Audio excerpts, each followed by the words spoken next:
As a performer and a union activist, have you experienced racism within the music business or the arts? And if so, can you be specific? And what can we do to challenge racism so we get a level playing field in terms of racial equality? Well, for years I've been an artist in one shape or form, from being a songwriter, vocalist, performance poet, author, artist and curator. And I would say that in all of those roles I've experienced racism in the arts industry and in the music industry.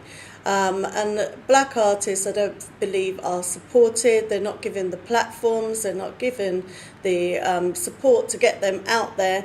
They're either labelled and categorised as black artists and therefore they're only for a certain audience, or they're told they need to get rid of their blackness, they need to get rid of their culture, need to become more mainstream, not have political messages, not talk or write or sing about their own personal experiences and lives, which is completely outrageous. I've been involved in a number of campaigns to challenge racism, both in the film industry, in the visual arts, and a whole range of different campaigns over many years. So I think that's one thing we can do. When we see that racism happening, we need to challenge it, we need to stand up to it, and we need to speak out.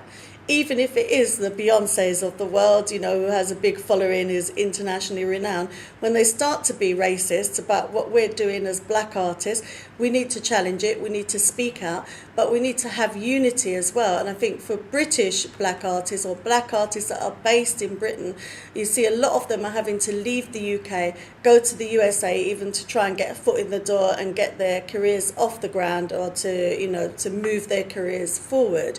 And we don't need to be losing that talent. So I think we need to get behind all the artists that are trying to fight back. And that means doing practical things as well, not just campaigning and the political messages. It means buying their work, buying their books, buying their art, going to their exhibitions, buying their songs, going to their gigs. Because if we don't do that, then they're not going to have the support network that they need. And actually, you know, they need revenue, they need to live, they need a roof over their head, they need to eat. And it can be, if that's the only thing you're doing and you haven't got a day job, it can be a struggle. So what a lot of artists have to do is to have a day job as well. Then they can't dedicate their time to what they really want to do, their real passion, to do the art full time. So I think we need to do a combination of things. We need to challenge the racism when we see it. We need to speak out. We need to be loud and bold. We need to work together as a community.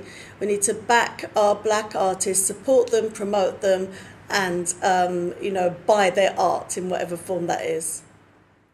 I'll start with a poem called Progression.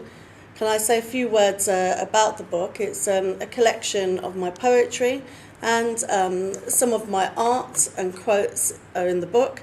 And really it's a historical journey. It's black history, it's our history, it's my journey, and it's our struggle here in the UK and wider against racism and injustice, and fighting for equality and freedom through poetry, through spoken word. So the first poem that I'm going to share with you is called Progression, and really that's like my signature poem. They're blocking me from progression, trying to cause my regression. They can't abide that I preside, adept and articulate, thinking, how ridiculous. She's a woman, sole parent and black. We can't let her progress, not someone like that. I don't fit into their Oxbridge ideal. I come from the streets, I'm real. I grew up in South London, Peckham, raised by my Caribbean mum. I rate myself second to none, not afraid to speak my mind about discrimination I find. I know my rights and represent all those people that they resent. They call me an ethnic minority, but not with my consent. I define myself as a majority, and that term they use I resent. Only have to look at the world to see we make up the majority. That term is just mental slavery designed to undermine the likes of you and me. So, they're blocking me from progression, call it a permanent recession.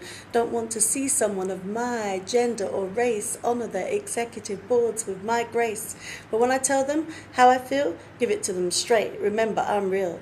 They tell me they find me aggressive, confrontational and excessive.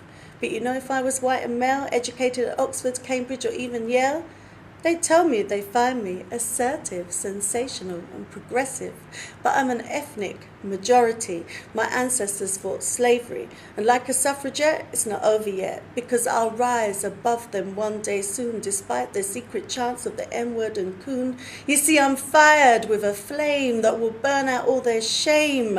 I may not rise to fame, but I can play them at their own game.